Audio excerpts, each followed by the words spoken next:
दोस्तों आपका आज 15 अप्रैल को कक्षा 12वीं का कक्षा 10वीं और कक्षा 12वीं के सभी विद्यार्थियों का एमपी बोर्ड एग्ज़ाम 2026 का रिजल्ट आ चुका है। ओके, तो बहुत सारे विद्यार्थियों का रिजल्ट बहुत अच्छा रहा है। तो कुछ विद्यार्थियों का रिजल्ट क्या है, उन्हें संतोषजनक नहीं रहा है। ओके, कुछ विषयों में फेल हो गए हैं। तो बहुत सारे विद्यार्थियों का यही डाउट था कि भैया हम इस विषय में फेल हो गए हैं तो क्या करना चाहिए। तो हर बार मैं यही बता रहा था कि आपको सेकेंड बोर्ड एग्ज़ाम देनी है। आखिरकार ये सेकेंड बोर्ड एग्ज़ाम क्या है, सेकेंड बोर्ड एग्ज़ाम से संबंधित इस वीडियो में मैं आपको पूरी जानकारी देने वाला हूँ और एमपी बोर्ड के ऑफिशियल नोटिस के माध्यम से मैं आपको बताने वाला हूँ। इस वीडियो में मैं आपको बताने वाला हूँ कि सेकेंड बोर्ड एग्ज़ाम द्वितीय बोर्ड परीक्षा कौन कौन विद्यार्थी दे सकते हैं, द्वितीय बोर्ड एग्ज़ाम या द्वितीय जो बोर्ड परीक्षा है इसका फॉर्म कब से भरे जाएंगे और फीस क्या रहने वाली है। अगर एक सब्जेक्ट में फेल हो जाते हैं, एक सब्जेक्ट का हम सेकेंड बोर्ड एग्ज़ाम का फॉर्म भरते तो कितनी फ़ीस रहेगी, 2 सब्जेक्ट का सेकेंड बोर्ड एग्ज़ाम का फॉर्म भरते तो कितनी फ़ीस रहेगी, 3 सब्जेक्ट कितनी, 4 सब्जेक्ट कितनी। तो फीस के बारे में मैं आपको बता दूँ, मैं आपको फिक्स फीस बता दूंगा जो आपकी क्या है लगने वाली है। इसके साथ ही जो सेकेंड बोर्ड एग्ज़ाम की मार्कशीट रहती है उसकी वैल्यू रहेगी कि नहीं रहेगी, और इसी प्रकार के विभिन्न प्रकार के आपके डाउट रहेंगे। ओके, ये वीडियो थोड़ा लंबा हो सकता है क्योंकि मैं आपको डिटेल से सेकेंड बोर्ड एग्ज़ाम के बारे में बताने वाला हूँ। ओके, जो मैं जानकारी देने वाला हूँ इतनी डिटेल से, इतने अच्छे से मेरे को अनुसार कोई नहीं आपको बताने वाला हूँ। टेंशन नहीं लेने का अपुन है ना, इसलिए अगर आपसे है सेकेंड बोर्ड एग्ज़ाम के बारे में सोच रहे हैं एग्ज़ाम देने की तो इस वीडियो को ध्यान से अंदर देख लीजिएगा, तो किसी से आप फिर आपको क्या पूछना नहीं पड़ेगा। ओके, और एमपी बोर्ड के ऑफिशियल नोटिस के माध्यम से बताने वाला हूँ। एमपी बोर्ड ने कई सारे यहाँ पॉइंट मेंशन किए हुए हैं। ओके, और एक एक पॉइंट को, एक लाइन को मैं आपको समझाने वाला हूँ, तो सभी डाउट क्लियर हो जाएंगे आपके। आज ही ये आपका अभी ऑफिशियल नोटिस आपका आया है। ओके, तो विषय देख सकते हैं वर्ष 2026 की हाई स्कूल या हाई सेकेंडरी स्कूल यानी कक्षा 10वीं और कक्षा 12वीं की सेकेंड बोर्ड एग्ज़ाम द्वितीय परीक्षा के आयोजन के संबंध में यहाँ बातें बताई जा रही हैं। एक एक लाइन पढ़ते जाऊंगा और समझाते जाऊंगा, बस सुनते जाइएगा, सब कुछ आपको यहाँ समझने आने वाला हो। ओके, तो वर्ष 2026 की high school higher secondary certificate द्वितीय परीक्षा में सम्मिलित होने वाले विद्यार्थियों के लिए यहाँ निर्देश दिए गए हैं। जिन विद्यार्थियों को सेकेंड बोर्ड एग्जाम देना है उनके लिए यहाँ बातें बताई जा रही हैं। यहाँ बताया जा रहा है कि कक्षा 10वीं और कक्षा 12वीं के सभी विद्यार्थी एमपी ऑनलाइन पोर्टल के माध्यम से 15 अप्रैल 2026 से 22 अप्रैल 2026 की रात्रि 12 बजे तक अपने आवेदन पत्र भर जा सकेंगे। तो सबसे पहले यही डाउट रहता है कि सेकेंड बोर्ड एग्ज़ाम देनी है तो सेकेंड बोर्ड एग्ज़ाम का ऑनलाइन आवेदन आपको करना पड़ेगा। तो वो हम कब कर सकते हैं, तो वो आप आज ही से कर सकते हैं। ओके, आज आपका 15 अप्रैल को रिजल्ट आ चुका है, तो आज ही आप शाम से, ओके, आज 15 अप्रैल की शाम ही से आप लेकर 22 अप्रैल तक, लास्ट डेट रहने वाली है 22 अप्रैल के रात 12 बजे तक। ओके, आप आवेदन कर सकते हैं। ओके, कहाँ से, जो एमपी ऑनलाइन की दुकान होती है वहाँ से आप कर सकते हैं। ओके, दूसरा भी सिस्टम है कि आपके जो स्कूल के प्रचार होते हैं उनके माध्यम से भी आप क्या है यहाँ अपना आवेदन कर सकते हैं, वो भी आगे आपको बताऊंगा। नेक्स्ट पॉइंट हमारा रहने वाला है कि इस पॉइंट में दोस्तों हमें बताया जा रहा है कि कक्षा 10वीं की परीक्षा क्या 7 मई से 19 मई तक चलेंगी सेकेंड बोर्ड एग्जाम के, और कक्षा 12वीं की 7 मई से 25 मई तक चलेंगी। बाकी एमपी बोर्ड ने पहले ही सेकेंड बोर्ड एग्ज़ाम का पूरा टाइम टेबल जारी कर दिया है कक्षा 10वीं और कक्षा 12वीं का। ओके, पहले ही मैं बता चुका हूँ पहले की वीडियो में। ओके, तो वीडियो नहीं देखी जाकर जो देखिएगा, डिस्क्रिप्शन में मैं आपको वीडियो की लिंक दे रहा हूँ, पिन कमेंट में वीडियो की लिंक दे रहा हूँ टाइम टेबल की, और टाइम टेबल जरूर आप देख लीजिएगा।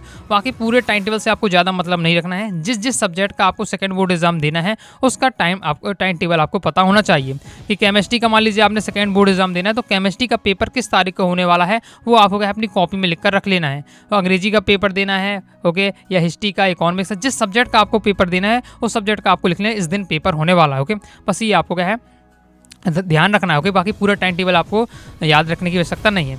नेक्स्ट पॉइंट है कि 2025-26 के मंडल द्वारा आयोजित ये कक्षा 10वीं और कक्षा 12वीं की जो सेकेंड बोर्ड एग्जाम के संबंधित और भी डिटेल से जानकारी दी हुई है। तो एक लाइन देख लेते हैं। यहाँ इस पूरे पैराग्राफ में हमें क्या बताया जा रहा है कि जो भी विद्यार्थी क्या सेकेंड बोर्ड एग्जाम देना चाहते हैं तो वो तो क्या है एमपी ऑनलाइन की दुकान पर जाकर अपना क्या है सेकेंड बोर्ड एग्जाम का फॉर्म भर सकते हैं। उसके लिए आपको रोल नंबर की ज़रूरत होगी, और रोल नंबर चाहिए और एप्लीकेशन नंबर चाहिए पड़ेगा। बाकी यहाँ तो रोल नंबर ही नॉर्मल बताया जा रहा है। इसके साथ ही आपको वहाँ पैसे देने पड़ेंगे। ओके, शुल्क जमा करनी पड़ेगी, नगद भुगतान करना पड़ेगा। जो एमपी ऑनलाइन की दुकान वाले होंगे वो एमपी बोर्ड को भेज देंगे। ओके, लेकिन आपको तो दुकान में जमा करना देना पड़ेगा। ओके, इसके साथ ही विद्यार्थी एमपी ऑनलाइन की दुकान में नहीं जा सकते। जैसे गांव में एमपी ऑनलाइन की दुकान है, हमें नहीं देखने को मिलती है, आपके आसपास एमपी ऑनलाइन की दुकान नहीं है, तो आप क्या कर सकते हैं, आपको करना है, आपको अपने स्कूल में जाना है, जो आपके स्कूल के प्राचार्य हैं, ओके, प्रिंसिपल हैं, उनको अपना रोल नंबर दे देना है, एप्लीकेशन नंबर देना है और उन्हें बता देना है कि इस सब्जेक्ट में फेल हो गए हैं, इस सब्जेक्ट का हम सेकेंड बोर्ड एग्जाम देना चाहते हैं, ओके। तो उन्हें आप दे दीजिएगा पैसे और रोल नंबर बता दीजिएगा, किस सब्जेक्ट का देना चाहते हैं वो बता दीजिएगा पेपर, तो वो आपकी तरफ से आपके प्रिंसिपल आवेदन कर देंगे। क्लियर है। इसके बाद अभी फीस कितनी लगने वाली वो भी आपको आगे बता दूंगा। कौन विद्यार्थी पेपर दे सकता है तो वो बता देता हूँ। जो विद्यार्थी फेल हो गए हैं किसी भी सब्जेक्ट में वो तो पेपर देना ही है। आपके 5 सब्जेक्ट हैं, क्लास 12 में आपके 5 सब्जेक्ट होते हैं, उसमें से यदि आप एक सब्जेक्ट 2 सब्जेक्ट में फेल हो जाते हैं, एक सब्जेक्ट फेल हुए हैं, 2 सब्जेक्ट, जितने सब्जेक्ट फेल हुए वो तो आपको देना ही है, उनका सेकेंड बोर्ड एग्जाम देना ही है। इसके साथ ही जिन सब्जेक्ट में पास हो गए हैं लेकिन आप चाहते हैं कि मैं और अच्छे नंबर ला सकता हूँ, ओके, और अच्छे नंबर लाना है, तो उन सब्जेक्ट का भी आप क्या है सेकेंड एग्जाम दे सकते हैं। इसके बाद शैक्षणिक सत्र की प्रथम परीक्षा में पंजीकृत छात्र छात्राएं ही उस सत्र की द्वितीय परीक्षा में सम्मिलित होने के लिए पात्र होंगे। यानी सेकेंड बोर्ड एग्जाम वही स्टूडेंट दे सकते हैं जिन्होंने क्या है फर्स्ट ये एग्ज़ाम दिया हुआ है। इसके बाद ही हमें बताया जा रहा है कि जो भी आपने नॉर्मल मार्कशीट देखी होगी उसमें कहीं भी आपकी सप्लीमेंट्री नहीं लिखा रहेगा। पहले आता था 2-3 साल पहले तो आप देखते थे मार्कशीट में फेल हो जाते थे एक सब्जेक्ट में, सप्लीमेंट्री आती है, लेकिन अब दोस्तों हम देख सकते हैं कि सप्लीमेंट्री हमें देखने को नहीं मिलती है। ओके, सप्लीमेंट्री की वाला सिस्टम पूरा हट चुका है क्योंकि अब सेकेंड बोर्ड एग्जाम का नया सिस्टम आ चुका है जिसमें आप एक सब्जेक्ट में फेल हो जाते हैं या एक से अधिक सब्जेक्ट में फेल हो जाते हैं, अनुत्तीर्ण हो जाते हैं, तो उस विषय की आप दोबारा परीक्षा दे सकते हो। ओके, तो इसलिए आपको सप्लीमेंट्री नॉर्मल देखने को नहीं मिलता है। इसके बाद बताया जा रहा है कि कक्षा 10वीं में बेस्ट ऑफ 5 लागू है तो वो लागू ही रहेगा। इसके साथ नेक्स्ट पॉइंट में बताया जा रहा है कि जो विद्यार्थी एक या एक से अधिक विषयों में द्वितीय परीक्षा में सम्मिलित हेतु पात्र होंगे, यानी पास भी हो गए, यदि आप पास भी हो गए तो भी आप क्या सेकेंड बोर्ड एग्जाम दे सकते हैं अपने अच्छा स्कोर करने के लिए, ओके, अंक सुधार के लिए। आगे देख लेते हैं। नेक्स्ट पॉइंट में हमें दोस्तों बताया जा रहा है कि आप अगर चाहते हैं अपने स्कूल के आपके स्कूल से जो आप जहाँ से आप पढ़ रहे हैं, जिस स्कूल में पढ़ रहे हैं, कि वहाँ के टीचर, यहाँ के प्रिंसिपल आपके लिए आवेदन कर दे तो वो भी आपके कर देंगे, लेकिन उसके लिए आपको उन्हें पहले ही बताना पड़ेगा, शुल्क आपको जमा करनी पड़ेगी, एप्लीकेशन नंबर, रोल नंबर और किस सब्जेक्ट का आप सेकेंड बोर्ड एग्जाम देना चाहते हैं वही आपको बताना पड़ेगा। तो कुछ बातें यहाँ रिपीट हो रही हैं वो आप समझ गए होंगे, ओके।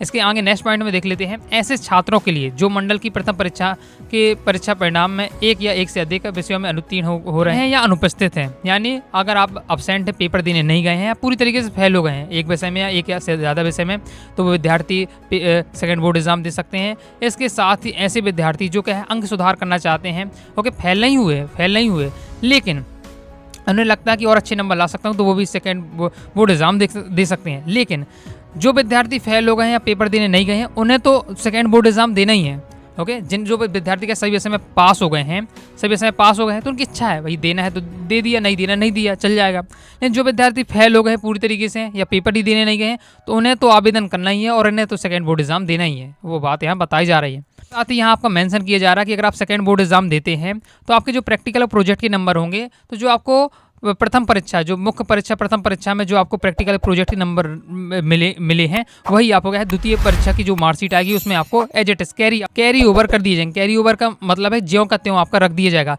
पहली परीक्षा के जो आपके प्रैक्टिकल प्रोजेक्ट के नंबर है वो आपकी द्वितीय परीक्षा में आपको एज इट इज दे दिए जाएंगे, ओके। उसमें ज़्यादा आपका परिवर्तन नहीं रहने वाला है, ना ही आपकी दोबारा प्रैक्टिकल प्रोजेक्ट के नंबर होंगे। यदि आप फेल हो गए हैं तो ही आप क्या है दोबारा प्रैक्टिकल प्रोजेक्ट के नंबर, मतलब आप प्रैक्टिकल प्रोजेक्ट दे सकते हैं। अगर पास हैं तो आपको वहाँ देने की आवश्यकता नहीं है। पहली वाली परीक्षा के जो प्रैक्टिकल प्रोजेक्ट के नंबर है वो आपको द्वितीय परीक्षा में मिल जाएंगे।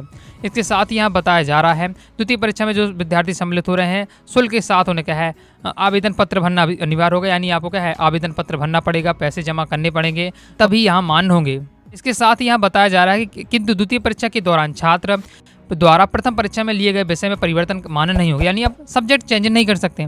मान लीजिए आप साइंस स्ट्रीम के हैं, अब आप कह रहे हैं कि मुझे second board exam art stream में देना है, ओके, तो ऐसा नहीं होगा। जिस स्ट्रीम से जो आपके विषय हैं उन्हीं विषय में आप दे सकते हैं। Physics chemistry biology Hindi English वही आप दे सकते हैं। अब ऐसा नहीं आप सोचें कि मैं इकोनॉमिक्स का पेपर दूँ, हिस्ट्री का देने का मन है, भैया केमिस्ट्री में पास नहीं हो पा रहे हैं, हिस्ट्री का पेपर दे लेते हैं, तो ये नहीं चलेगा। जो आप सब्जेक्ट है वही आपका चलेगा। एक पॉइंट में बताते जा रहा हूँ जो एमपी बोर्ड एकदम डिटेल से बता रहे हैं, क्योंकि बहुत बातें आपको पता होंगी, जो बातें नहीं पता हैं वो आप सुनते जाइएगा। ओके, और जितना डिटेल से इतने अच्छे से बता रहा हूँ, ओके, तो ये सब मैं आपको बताते जा रहा हूँ, जिससे आपको क्या है पूरे डाउट क्लियर हो जाएंगे। नहीं तो बहुत सारे आप वीडियो देखेंगे, नॉर्मल आपको ऊपरी ऊपरी बता दी जाएगा, डिटेल से आपको कोई भी इतना अच्छे से नहीं बताएगा, फिर बाद में आपको क्या दिक्कत होती है और आपके मन में डाउट आते रहते हैं। अरे बस कर, रुलाएगा क्या?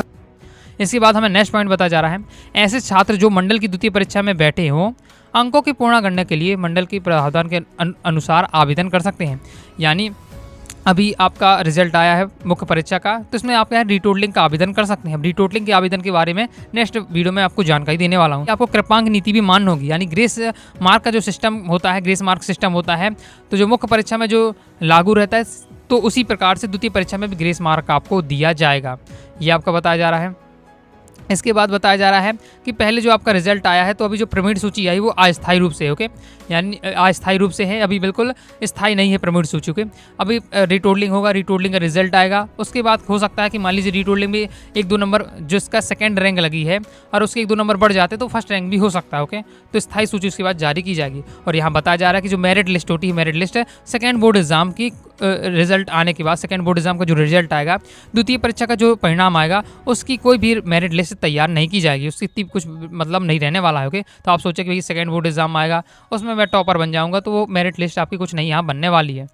इसके बाद यहाँ बताया जा रहा है, हमें बताया जा रहा है कि जिन विद्यार्थियों ने सेकेंड बोर्ड एग्जाम को नहीं देना है, सीधे पहले एग्जाम दे दिया है, संतुष्ट हो गए अपने परिणाम से, सेकेंड बोर्ड एग्जाम के लिए आवेदन नहीं किया है, उन सभी विद्यार्थियों को जो अंक सूची है वो तैयार कर दी जाएगी एमपी बोर्ड की तरफ से, और उन्हें जल्द से जल्द दे दी जाएगी अंक सूची, ओके, मार्कशीट आपकी। लेकिन जिन विद्यार्थियों ने द्वितीय परीक्षा का आवेदन किया है, एमपी बोर्ड को तो पता चल जाता है किन किन विद्यार्थियों ने सेकंड बोर्ड एग्जाम के लिए आवेदन किया है, तो जिन विद्यार्थियों ने सेकंड बोर्ड एग्जाम के लिए आवेदन किया है उनकी मार्कशीट जारी नहीं की जाएगी। ओके, उनकी मार्कशीट कब आएगी? जब आप सेकंड बोर्ड एग्जाम दे देंगे। सेकंड बोर्ड एग्जाम के बाद जब दोबारा उनका सेकंड बोर्ड एग्जाम का रिजल्ट आएगा, उसके बाद दोस्तों आपके मार्कशीट जारी की जाएगी। ऐसा क्यों? क्योंकि एमपी बोर्ड अगर आपकी एक बार मार्कशीट बना देता है, अब उसकी अब कुछ वैल्यू नहीं है, क्योंकि आपकी सेकंड बोर्ड एग्जाम की ऑलरेडी आनी है, इसकी तो आपको अब आपका अच्छे स्कूल इसमें फेल वाला है, अब आप यहाँ पास वाली आपको मिल जाएगी अगर आप पास हो जाते हैं, तो इसका एमपी बोर्ड के कागज़ और मेहनत बर्बाद होगी। इसलिए एमपी बोर्ड ने कहा कि जब आपको सेकंड बोर्ड एग्जाम देना ही है, उसकी मार्कशीट चाहिए, तो पहली वाली क्यों तैयार की जाए। ओके, इसके बाद नेक्स्ट हमें पॉइंट में बताया जा रहा है, नेक्स्ट पॉइंट देख लेते हैं। पॉइंट बहुत ज़्यादा इंपॉर्टेंट रहने वाला, जो अधिकतम विद्यार्थी को डाउट रहता है, अधिकतम विद्यार्थी के ये डाउट रहता है। ओके, कमेंट बॉक्स में या व्हाट्सएप में मैसेज करके विद्यार्थी पूछते हैं कि यदि भैया हम क्या सेकंड बोर्ड एग्जाम देते हैं, हमने सेकंड बोर्ड एग्जाम दी, ओके, सेकंड बोर्ड एग्जाम की दी, तो सेकंड बोर्ड एग्जाम की हमें क्या मार्कशीट मिलेगी, तो जिस सब्जेक्ट का मान लीजिए हमने केमिस्ट्री का पेपर दिया, तो क्या केमिस्ट्री का पेपर में कुछ स्टार वगैरह तो नहीं बनेगा, हैज़ बना रहे उसमें, या स्टार बना रहे, जिससे अलग ही दिखेगी मार्कशीट की इसमें सेकंड बोर्ड एग्जाम दिया है, स्टार वगैरह या कुछ चिन्ह मुद्रित नहीं किया जाएगा। केवल इतना थोड़ा डिफरेंस तो करना ही पड़ेगा, ऐसा नहीं कि सेम जो आपकी फर्स्ट बोर्ड एग्जाम की मार्कशीट और सेकंड बोर्ड एग्जाम की मार्कशीट बिल्कुल सेम ही रखा जाए। ओके, कुछ ना कुछ तो डिफरेंस रखना पड़ेगा कि पता चल जाए कि पहले एग्जाम की दूसरी एग्जाम की। तो डिफरेंस करने के लिए एमपी बोर्ड ने क्या किया है कि यहाँ ऊपर मेंशन कर देगा, एमपी बोर्ड मेंशन कर देगा सेकंड बोर्ड एग्जाम, ऊपर लिख कर आएगा second board exam, okay, marksheet. Okay, ये डिफरेंस रहेगा। बाकी आपके जो आपकी अंक सूची है उसमें कुछ जो सब्जेक्ट में, जिस सब्जेक्ट का आप पेपर देंगे वहाँ कुछ चिन्ह नहीं बनाया जाएगा, तो वो यहाँ पॉइंट बताया जाएगा। बस ऊपर आपको थोड़ा सा मेंशन करेगा एमपी बोर्ड कि आपने सेकंड बोर्ड एग्जाम दी है, उसकी मार्कशीट है। बाकी जो सब्जेक्ट में आपका हैज या स्टार कुछ ऐसा बनकर नहीं रहेगा। ओके, और उतना ही वैल्यू रहेगी जितनी आपकी मेन मार्कशीट की वैल्यू रहने वाली है, वही आपकी सेकंड बोर्ड एग्जाम की जो मार्कशीट उसकी वैल्यू रहेगी। तो ये भी आप क्या समझ चुके हैं। इसके साथ ही एमपी बोर्ड यहाँ बताया है कि बहुत सारे विद्यार्थी क्या करेंगे, रीटोटलिंग का आवेदन कर देंगे, क्योंकि रीटोटलिंग का आवेदन कर देंगे और इंतजार करेंगे रीटोटलिंग का रिजल्ट आ जाए।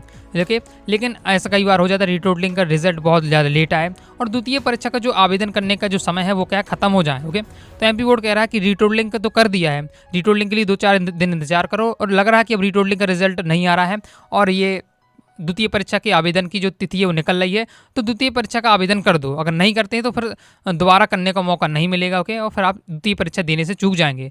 तो एमपी बोर्ड कह रहा है कि जो रीटोटलिंग का रिजल्ट अगर आपके से नंबर बढ़ने हो तो बढ़ ही जाएंगे, बाकी आप क्या है सेकंड बोर्ड एग्जाम देना है तो भर ही दो। ओके, सेकंड बोर्ड एग्जाम का आवेदन कर ही दो। ओके, तो ये एमपी बोर्ड ने बता दिया है, यहाँ मेंशन कर दिया है। आगे नेक्स्ट देख ले, अब फीस की बात आ जाती है। बात कर लेते हैं जिस टॉपिक को आप क्या है जानना चाहते हैं। बहुत सारे विद्यार्थी पूछते हैं कि भैया ये सेकंड बोर्ड एग्जाम की फ़ीस कितनी लगने वाली है। ओके, ऐसा नहीं कि एमपी ऑनलाइन दुकान वाले हमसे ज़्यादा फीस ले लें। तो मैं आपको बता देता हूँ कितनी आपकी फ़ीस लगने वाली है। तो यहाँ सीधा बताया जा रहा है कि यदि आपका एक विषय के लिए एक विषय का सेकंड बोर्ड एग्जाम देने वाले हैं तो 500 रुपये लग जाएंगे। 2 विषय का देने वाले हैं तो 1000 रुपये लग जाएंगे। 3 विषय या फिर 4 विषय का सेकंड बोर्ड एग्जाम देने वाले हैं तो 1500 रुपये। या 4 विषय से जब आप अधिक विषयों का आवेदन करेंगे तो 2000 रुपये लगने वाले हैं। तो इतना क्लियर है। तो अब मान लीजिए, अब ऐसा नहीं कि जो एकदम फिक्स फीस है, किस प्रकार से, मान लीजिए आपको एक विषय का सेकंड बोर्ड एग्जाम देना है, एक विषय का आपको सेकंड बोर्ड एग्जाम देना है तो 500 रुपये आपको लग जाएंगे। ऐसे साथ ही 25 रुपये पोर्टल चार्ज, मैंने आपको अभी शुरू में बताया था 25 रुपये पोर्टल चार्ज रखते हैं। और ये तो आपके ये किसके पास जाएगी, ये फीस जाएगी एमपी बोर्ड के पास 500 रुपये और 25 रुपये ये पोर्टल चार्ज लग जाते हैं। अब जो फॉर्म भरेगा आपके लिए वो तो कुछ फीस लेगा ही। आप एमपी ऑनलाइन की दुकान में जाएंगे तब वो अब 25 रुपये ले सकता है, 30 रुपये, 50 रुपये, जैसे भी उसकी फीस रहे। तो इसके मान के चलिए कि जैसे अब 500 रुपये है तो 500 के आपके 600 लग जाएंगे। उस प्रकार से मान के चलिए 650 आपके 500 है तो 550 है, 600 रुपये आपके यहाँ खर्च हो जाएंगे। 1000 रुपये है तो आपके 1100 रुपये खर्च हो जाएंगे। ओके, 1500-1600 रुपये खर्च हो जाएंगे। तो इस प्रकार से 100 रुपये आपके एक्स्ट्रा यहाँ लगने ही वाले हैं। ओके, मैंने इसलिए बता दिया, नहीं तो आप जाकर एमपी ऑनलाइन वाली दुकान से भैया से लड़ जाएं कि हमारे अनुराग भैया ने तो बताया 500 रुपये लगेगा और आप यहाँ से 600 रुपये मंगा रहे हैं। तो ये ओके, तो ये मैंने आपको पहले ही बता दिया। अब नेक्स्ट पॉइंट है हमारा कि जो सेकेंड बोर्ड एग्ज़ाम का जब ये हमारा रिजल्ट किया जारी होगा तो बहुत सारे विद्यार्थी उसमें भी उन्हें संतुष्टि नहीं होगी। वो कहेंगे कि मुझे यहाँ भी नंबर कम मिले हैं, तो उसमें भी रीटोटलिंग का सिस्टम रहेगा। तो आप इसमें भी रीटोटलिंग का आवेदन कर सकते हैं, जिस प्रकार से मैंने एग्ज़ाम का रीटोटलिंग के लिए करवा सकते हैं। इसी बार से आप सेकेंड बोर्ड एग्ज़ाम में भी रीटोटलिंग का सिस्टम रहेगा। ओके, और इसके बाद नेक्स्ट और लास्ट हमारा पॉइंट रहने वाला है कि यदि आप सेकेंड बोर्ड एग्ज़ाम दे देते हैं तो रिजल्ट में थोड़ा टाइम तो लग ही जाता है। तो आप क्या है डायरेक्ट अपने कॉलेज में एडमिशन ले सकते हैं। क्लास 12th के स्टूडेंट हैं तो आप क्या है कॉलेज में एडमिशन ले सकते हैं। क्लास 10th के स्टूडेंट है तो क्लास 11th में एडमिशन ले सकते हैं। एडमिशन लेकर वहाँ आपको स्कूल और कॉलेज जाना आपको स्टार्ट कर देना है। ओके, क्लास 10th के हैं तो आप स्कूल जाएंगे, क्लास 12th के तो आप कॉलेज जाना स्टार्ट कर देना है। तो यदि पास हो जाएंगे तो आपकी प्रेजेंटी गिनी जाएगी और आपको वहाँ एडमिशन मिल जाएगा उस कॉलेज में। लेकिन यदि फेल हो जाते हैं तो फिर आपका जो स्कूल गए या कॉलेज गए उसका कुछ मतलब नहीं निकलने वाला है। तो वो यहाँ बातें बता दी, इसलिए एमपी बोर्ड ने यहाँ बता दिया है कि आप क्या कॉलेज में एडमिशन ले सकते हैं, लेकिन अपने जोखिम पर प्रवेश लीजिएगा। अस्थायी आपको अनुमति दी जाएगी। अभी आप स्थायी रूप से कॉलेज में एडमिशन नहीं मिलेगा, अस्थायी रूप से मिल जाएगा। पास हो जाएंगे तो अब आपके स्थायी हो जाएंगे वहाँ। ओके, तो ये बातें बताई जा रही। तो इस प्रकार से सेकेंड बोर्ड एग्जाम से संबंधित जितने भी पॉइंट थे सभी मैंने आपको बता दिए हैं, बहुत ही अच्छे तरीके से बता दिए हैं। मेरे अनुसार अब कोई भी आपको डाउट नहीं रह गया होगा। फिर भी दोस्तों कोई डाउट आता है सेकेंड बोर्ड एग्जाम से संबंधित तो कमेंट बॉक्स में दोस्तों आप जरूर पूछ लीजिएगा। बाकी दोस्तों अब बात आती है कि भैया हमें सेकेंड बोर्ड एग्जाम की तैयारी कैसे करनी है।